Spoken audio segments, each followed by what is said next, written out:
Welcome, everyone, to Stay Curious. I'm your host, Mark Marquette.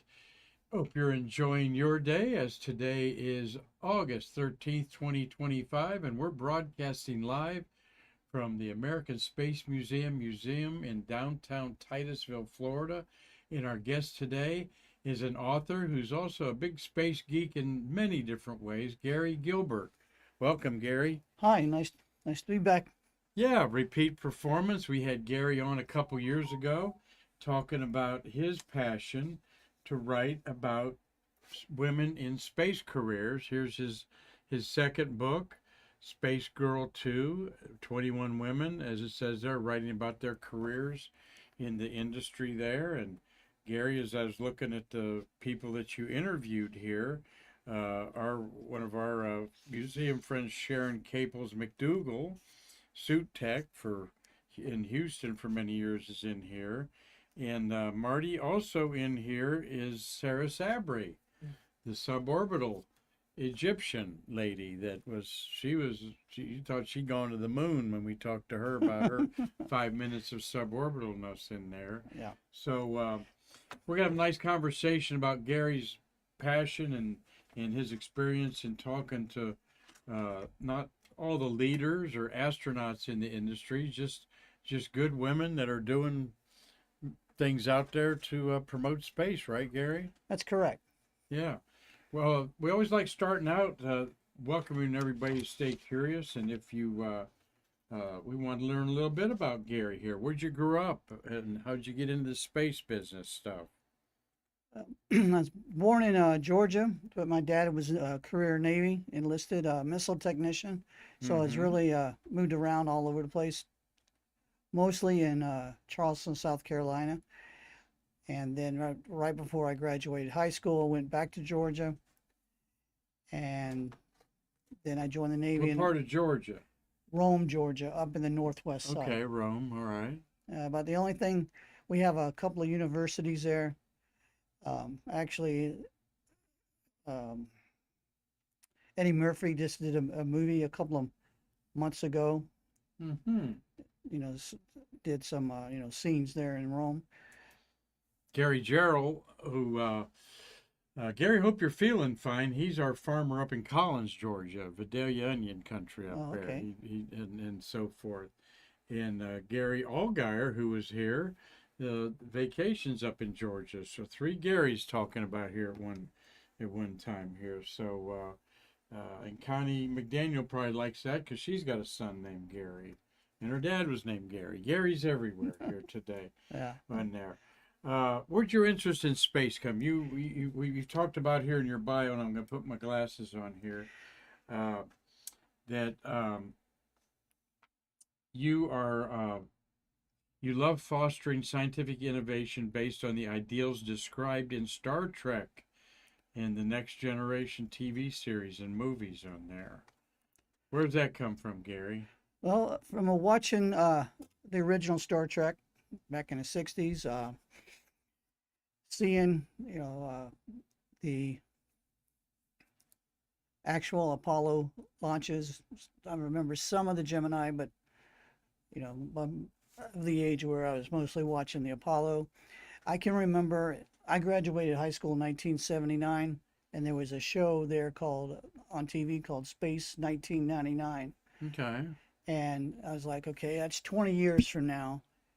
We went to the moon in 10 years. That's another 20 years, so we should have a space settlement on the moon by then.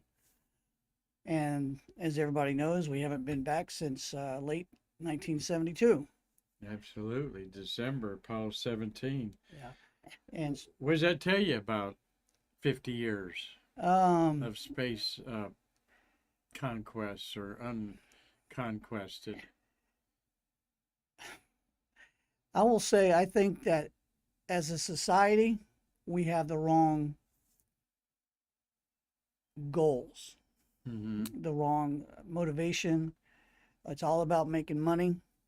And I know you need money to get things done, but we wouldn't have cell phones. We wouldn't have a lot of different things if it wasn't for the space program.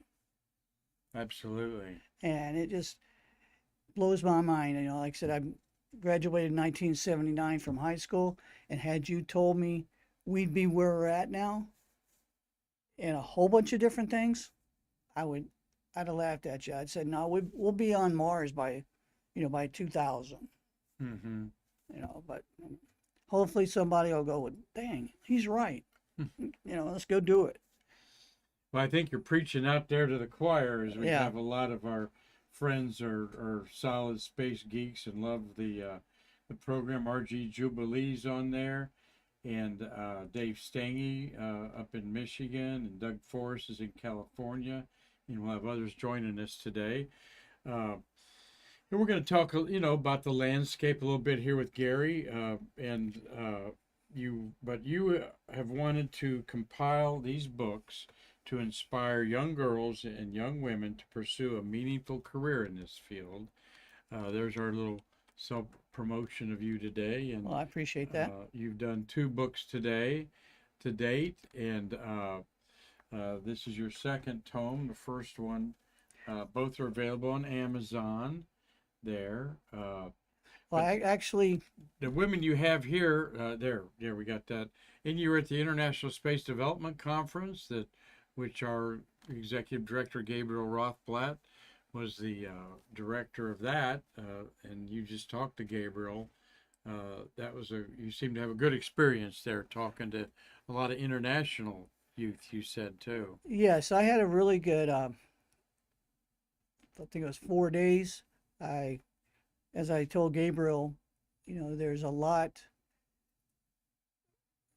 I was told there's a little over 1,000 attendees, Oh yeah. and I would say there was roughly maybe 200 students, high school age students, but the majority of them were from other countries, and it just kind of blew my mind how us here in the states we didn't have a presence, Hmm.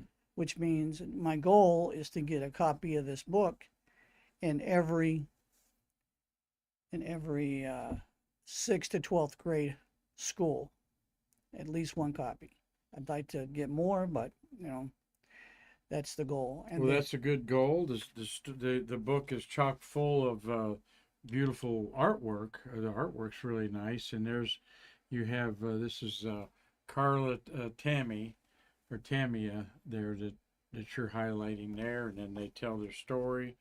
Uh, let's see if we can find there's Sharon Caples, the artwork for her on there, and beautiful little uh, artwork on there. Who did your artwork? You got Flying Goddess Publishing is your publisher there, and yeah, it's laid out real well in there with stories where you contacted these people, and how was that process? well, roughly about 2 years ago or so, I did finally decided to get busy and get this book put together. And I just reached out to some people I know. I actually went to the International Space University back in 2011 Mm-hmm.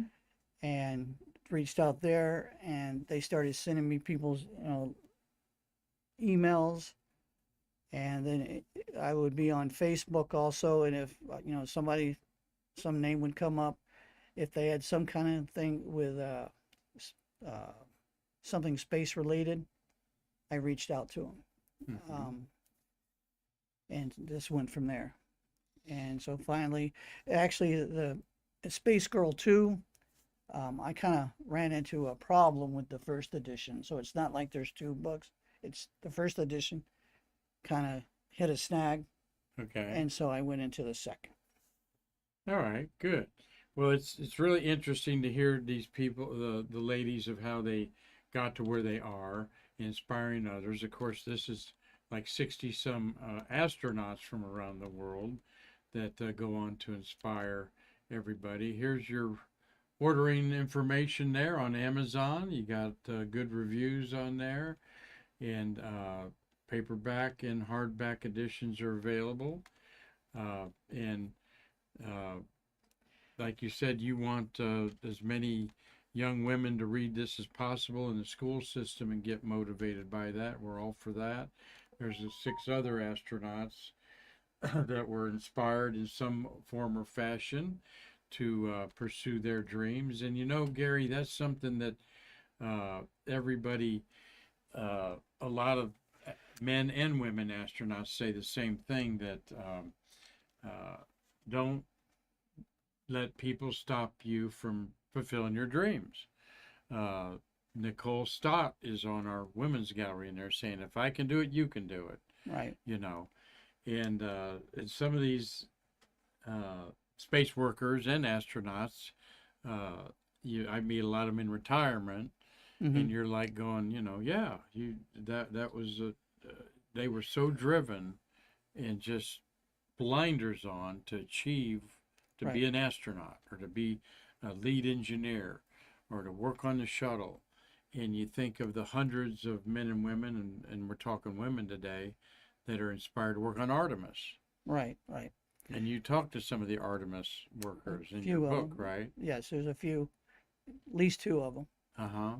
One's quality control, and she's, making sure every Remember little. her name? You would ask. Well, Oh man, hang on. here's your index there. Yeah, Sarah Sabri, the Egyptian astronaut we had on a couple years ago, shortly after her flight, she was very just changed by it, but just by seeing the Earth and the fragile blue line from 60 miles up, it was something else in there. Arlene. Arlene, okay, Arlene Gallegos, yes, in there. And she talks about her path in aerospace career began when I was 20 years old, working as a cashier in Yellow Front at a retail store in Pueblo, Colorado. And she went to University of Southern Colorado and got interested in aerospace through that. And what is one of the threads that you find of all these ladies? You've read their stories, Gary? Pretty much that they, like you said, sat down and decided, this is what I want, and I'm not going to let anybody stop me. A few of them didn't think that that their story was worth being in a book about. And I said, wait a minute.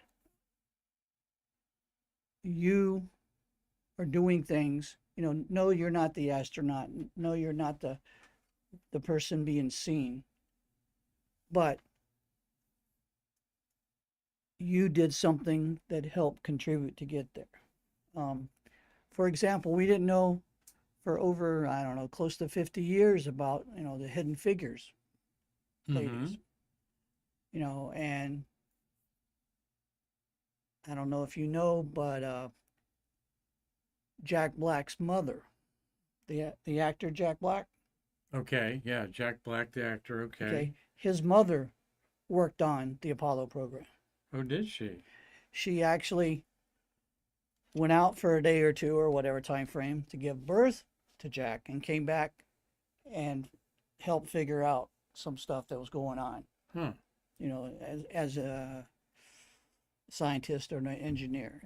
There's numerous women that have done that. And one of the reasons I did the book is because I went to the visitor center at KSC, and all the books, astronaut, and a couple of them, like Jean Wright, yes. No, Her I mean, sister book. no, well, that one's there too, but not very many of that type stuff. So I thought about it and I go, wait a minute. There's all sorts of women that have done things that helped us get there. Mm-hmm. Okay. And so I just decided to, put it all together. I'm not trying to let me say this. I want to sell the book and get it in all the libraries and school libraries, but all the money is going to be going into a to ISU, International Space University, as a scholarship. Okay. Yeah, I did note that. That's very very nice gesture there. We got the book is actually Space Girl, not Women in Space, is Gary's tagline down there in the bottom. Here's the cover of it, and tell us what the International Space University is and where's that at? Okay, it's been in Strasbourg, France, for well, probably close to 30 years. Before that, it actually started in Boston.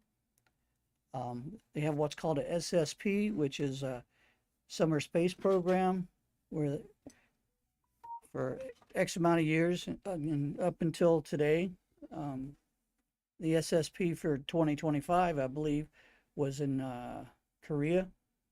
Mm-hmm. But they decided, in 2000 or so, to have a central location. And so now you can go over there and get a master's in space studies.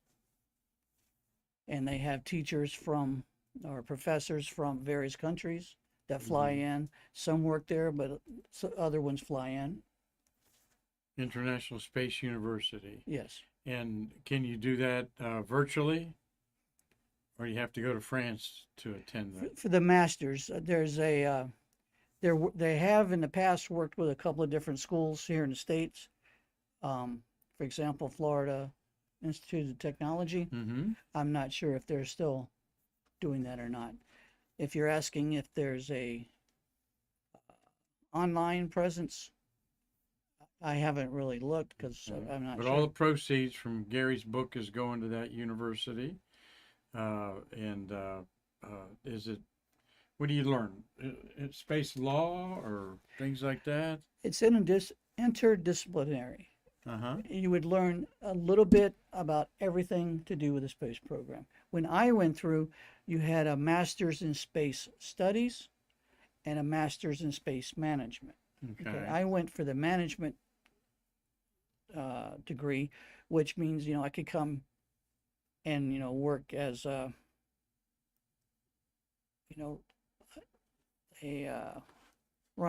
start my own space related business. Mm-hmm. And know all the ins and outs of the how to get funding and stuff like that. The other one, space studies, is the actual engineering and physics type stuff.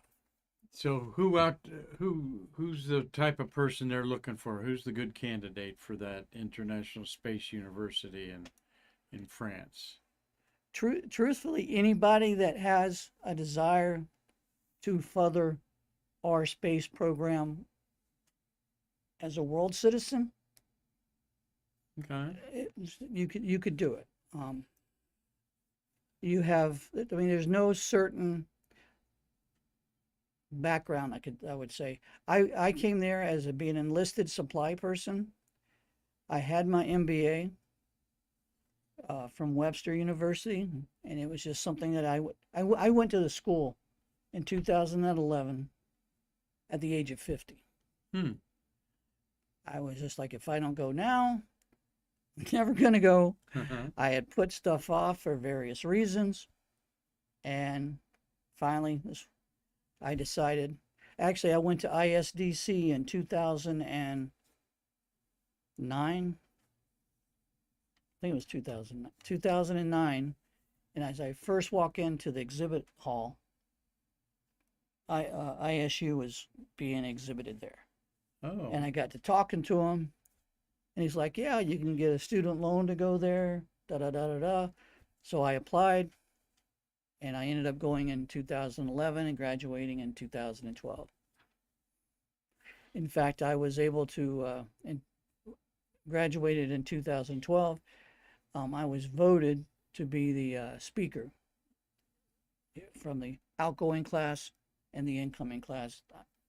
Instead of, I guess you could say the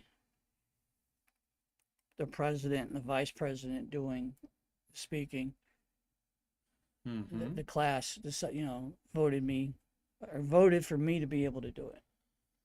Very good. And you were a Navy chief? Yes, I retired as a Navy supply chief. All right. Well, It's thank you for your service to our country. What interesting places did you go with that Navy career? uh, Navy Experimental Diving Unit in Panama City. I actually got to meet Scott Carpenter there because he was in the Men at Sea An program. Aquanaut, yes. So Oh, how was that? that was pretty cool. He was there to dedicate what's called the Ocean Simulation Facility. Mm-hmm. Um, Imagine a bell on its side, and they open it up, and then they could put different equipment in there, and then they would sit there and put people in it, and then gradually um, simulate being in the ocean X amount of feet. Wow. And Okay. people would stay down, let's say at, I don't know, 600 feet, for 30 days. Well, see, that's another thing. When I graduated, I also thought I wanted to get an ocean engineering and ocean and aerospace engineering degree from Virginia Tech. But I got to talking to people about ocean engineering because I had grown up with Jacques Cousteau. I wanted to build underwater habitats. I wanted to build underwater cities. Mm-hmm. But at the time, all you're going to do for 30 or 40 years is build oil rigs. Mm-hmm. And I'm like, nah, that's not what I'm going to do. Hmm. So Well, you certainly got a passion for space. You were an analog astronaut. Tell us about that, Gary Gilbert.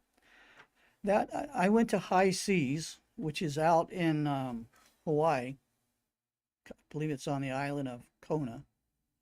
And I spent, a couple of weeks being an analog astronaut. There was one, two, four of us, and if we had to put on a spacesuit to go outside. We had certain, I was there with, like I said, two ladies and a gentleman. It turned out that one was from Spain, one was from Belgium, and one was from Australia. And we sat there and I don't want to say pretended because it's very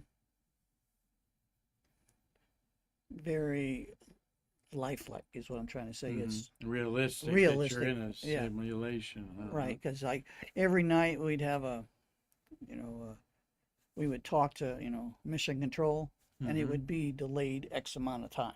Mm-hmm. Okay. In fact, if you, like I said, the gentleman that actually started it, that put forth the money, is the guy that did Tetris. Oh, really? Yeah. Okay. He made money in X amount of years ago. I'm not sure exactly what happened, Mm-hmm. um, but he decided to do it, and he put forth, I guess you could call it seed money, Yeah. and it's actually out there. Um, it looks like a foreign planet because you're out there This in is where? Hawaii, Oh, yeah, right, Hawaii. in Right. Kona. It's up. Analog astronaut Right. in Hawaii there. So There's actually there's a the group. company that sponsored that or supplied that was, Well, the gentleman that originally started it. I mean, could I sign up and go do it now with this company that you did an analog astronaut? Well, you could get in touch with High Seas, yes, High Seas. High Okay, Seas, that's what it's, which High is Seas. Hawaii. I'm not sure of the exact wording now. I don't remember, but yeah, you could apply, Mm-hmm. and they have them ever so often, and they also have different ones. Well, our Meaning, friend Tim Gagnon was in an analog astronaut on Mars with a group of people a few months back. I think he did 2 months even, or 30 days at least. But well, there's actually a organization going on now called the World's Biggest Analog, mm-hmm. and it's kind of like there's different analog places around the world that are all going to be having personnel there Hmm.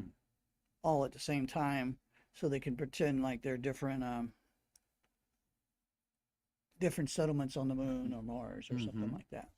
What'd you learn about yourself being an analog astronaut, Gary? Um, my limits. Okay.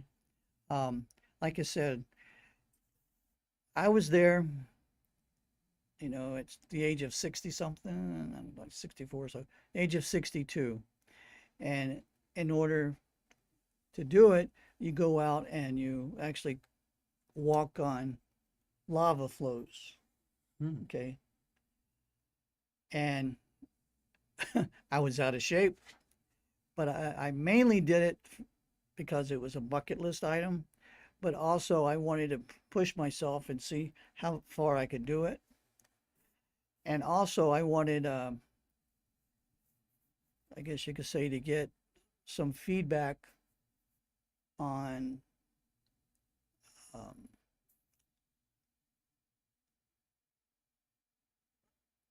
I guess you could say, just exactly what I could do. Mm-hmm.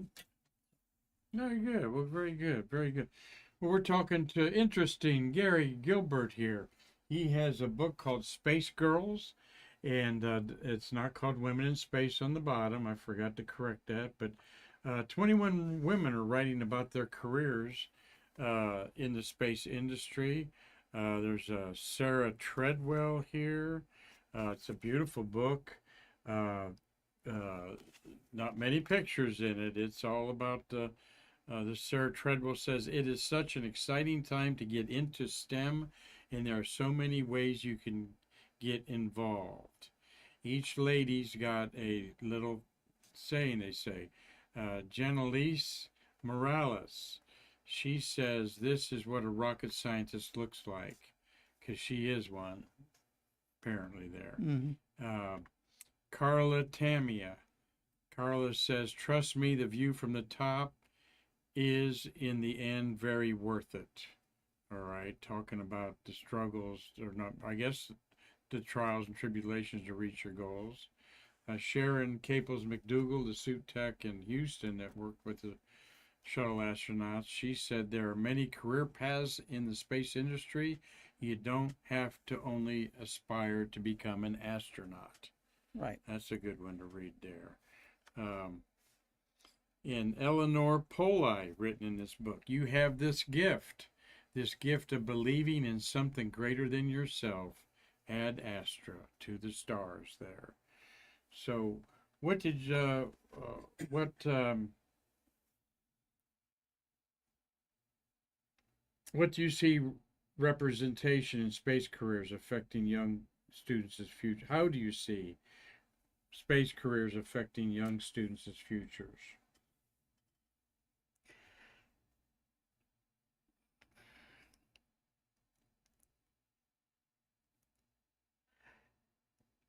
Okay. I substituted in the middle of the high school classes last year in Titusville and Merritt Island, Mm-hmm. and the 6th to 12th grade right now, I would say, are, I'm not even sure of the word, but they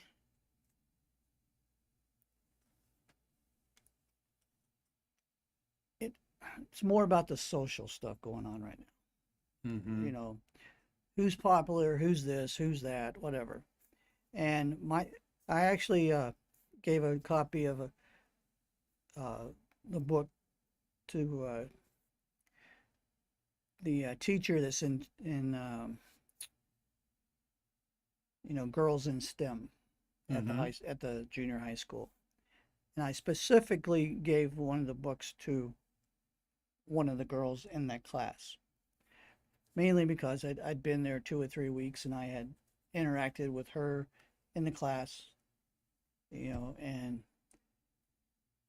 just based on being, I guess you could say, my thought is the book, you know, a girl gets it now, at 6th grade. Like my ex my ex-girlfriend, her granddaughter is in third grade, but Mm-hmm. I gave her a copy already. They named her Amelia, like Amelia Earhart. Mm-hmm. Hopefully she'll take that book and look at it, in a couple of years or whenever. She may have already read it, I don't know. But my thought is, if that ignites a spark, it may not be her, it may not be her daughter or her granddaughter, but say 100 years in the future, somebody is going to come up with how to get us, to other planets faster than we're going now. Mm-hmm. You get what I'm saying? I'm of the belief, this Star Trek First Contact movie, Mm-hmm. that's how I think things will happen. You know, I know there's people that doubt that, but that's my belief, Mm-hmm. and I think that we should try to get it so that we can do as much as possible to make the Earth better, make the world better for everybody, but also get us to other planets. Great goals there. You're big on bringing Star Trek values to the real world through innovation. You look back on that 50-some-year-old program. There's a few things that have come to fruition, like the not the we can't send the duplicator and all that stuff and send Yeah, us down to the surface like that, but not yet. not yet. But the old Bones has got some medical stuff there that some of it's kind of familiar. The computers, Right. things like that. The phone, you know, handheld phone type of thing. What other things are you thinking about when you think about Star Trek values in today's world? I'm of the belief, um, in that same movie, there's a scene where Captain Picard tells Alfre Woodard, the actress, because she asked him, "Who owns this?" Okay, who owns this spaceship, the Enterprise? And he goes, "The economics of the future are different." Okay, I'm of the belief that we, as a society, have to get away from letting 10, 15 people control more money than the bottom 3 or 4 billion. Mm-hmm. I know I'm not probably get in trouble for saying this, but Elon Musk is worth X hundreds of billions, and he is doing SpaceX. But I don't feel, as a society, any one person should be that wealthy. Um, so I would say I would like it to be more like the Next Generation, or if you look at Picard or any of the Star Trek shows that are out now, Discovery, all any of them. But the original basis for because I have an idea for something else, um, called the 2525 project. Yeah, so I was going to talk to you. You've got a project 500 years in the future, 2525 project. What that's about, Gary? It's this year I'm going to try to get everything started so that by the year 2525 we will be Star Trek Next Generation comparable, I guess you could say. Mm-hmm. Because you see so many movies nowadays, there's so many books about how bad it's going to be. The World Economic Forum, you're not going to own anything, and you're going to love it. I don't want anybody telling me what I can and can't do, you Mm-hmm. know. And so I'm getting everything together and putting together a paper, or you could say it's not a manifesto, but it's just how I think we should, make changes. Very interesting. Very interesting there. Well, you keep us apprised of this 500-year 2525 project there to build a better future is what you want through equity and exploration. Yeah. It says here. We're getting back to your book here and the Space Girl.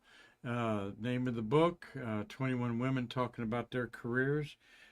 Sally Ride famously said, "You can't be what you can't see." And these women's careers, that's why you're doing this, so people can see how they were inspired and influenced Exactly. in there. Uh, um, so what surprised you both most about these girls in compiling these stories? Oh, most of them were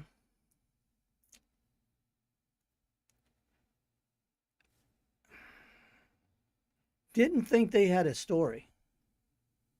Okay. They had a hard time. I don't want to say blowing their own horn. They're like, well, I'm not doing anything, special. I'm like, excuse me, you're doing this. Could other people do it? Maybe, but you're doing it. And I just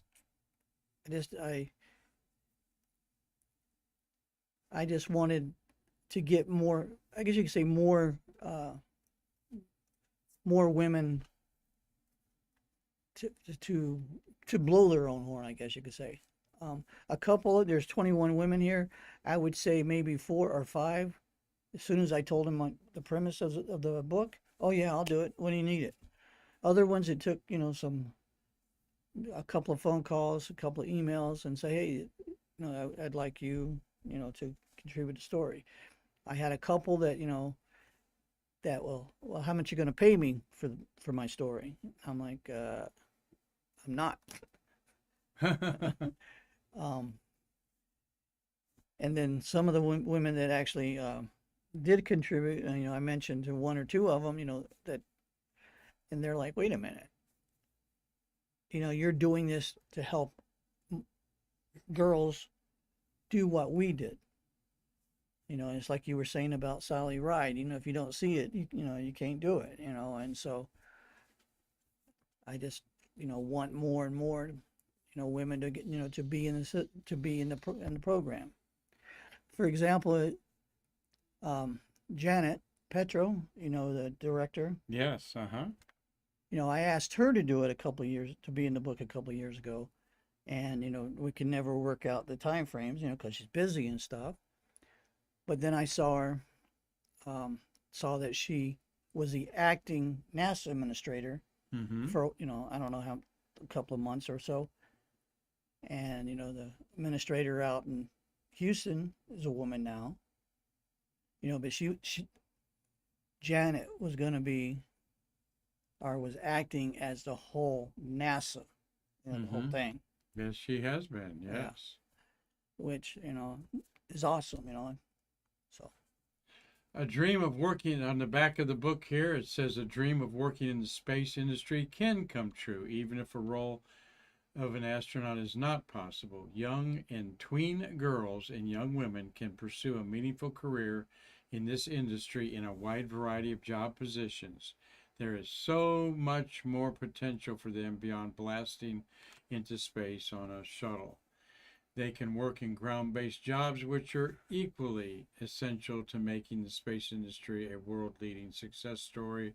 Don't give up on your daughter's dreams. These 21 stories from women working right now in behind-the-scenes roles will inspire your tween or teenager.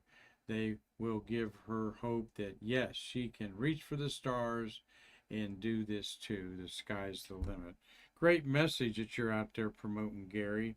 And of course, we wish the best of luck to you out there. Tom Usiak's watching in Pennsylvania. We have Elena Adhikari. She's in South Africa. Manned awesome. Space is Mitch Rothman. He's in Colorado. Golf Goonie is saying hello to everybody here. Bruce Smith is watching. Thank you, Bruce. Or probably see Bruce tomorrow, our docent there. And Robert Law's up in Dundee, Scotland. No doubt talking about some of the young ladies he's inspired as at the observatory he volunteers at up there. Um, we wanted to show you here that you can get in touch with Gary at Flying. Goddess Publishing. Okay, Flying Goddess Publishing. The website's flyinggoddesspublishing.com. One lady inspired by two of the early astronauts is her. Let's see, Susan Kilran. Is that Susan Kilran? She does knitting there. All right, Karen Nyberg. That's who it is. Karen Nyberg. Karen Nyberg did these quilts of Valentina Tereshkova and Sally Ride, first women from their countries in space in there, and inspired by things like that, not just to do work as an engineer, but to do space art. Right. Is another inspiration there. So, yeah. Yeah, Gary, I've enjoyed talking to you here, learn a little bit about you. Is there something you wanted to share with everybody out there that we hadn't talked about yet? I would just say to use the actual Flying Goddess Publishing, the paperwork. I mean, the QR code he showed you is probably the easiest way to do it. Does it a little bit faster than doing it through Amazon.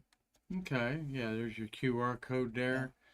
And profits are all going to the International Space University in France that will get you a degree in space management and space Studies. studies. Actually, it's all space studies now. It used to be space management and then space studies, but then they combined them several years later. ISU, International Space University there. So, well, enjoyed that a lot, Gary. Okay, thank you for your patience getting you on. Gary and I've talked several times, and glad that it's finally worked out there. Well, thank you. With this Navy man there. Tomorrow's Thursday, so we're going to do a TG Thursday with this guy. Where's my right there, Carlton Bailey. He's going to be talking space, photography, and some current events with us. We're going to have CB on once a month, try to keep it on the second Thursday of the month. That allows me to attend the MOB, the Museums of Brevard meeting, and then slip in here and interview him. We're going to talk about a couple of the launches that he covered in the month of August as a photographer, freelancer for Aviation Week, and also the Mars Reconnaissance Orbiter mission he photographed in the White Room that is still one of the premier vehicles orbiting Mars, I think 12 years later on there. So awesome. You'll enjoy Carlton Bailey tomorrow. And Gary Gilbert, thank you for, again, a wonderful program talking about inspiring the generation of girls that are starting to begin thinking about their future from 6th grade up to graduating high school. So, Marty, anything over there we need to take care of? Thank you for your fine job today. And and by the way, appropriate green screen there. Lovely sunrise over our globe there, Marty. So, all right, good. Well, thank you so much, everybody, for watching this episode of Stay Curious. Like I said, we're thanking Gary Gilbert. Go out and check his book out. You can also get it on Kindle, I saw there. So,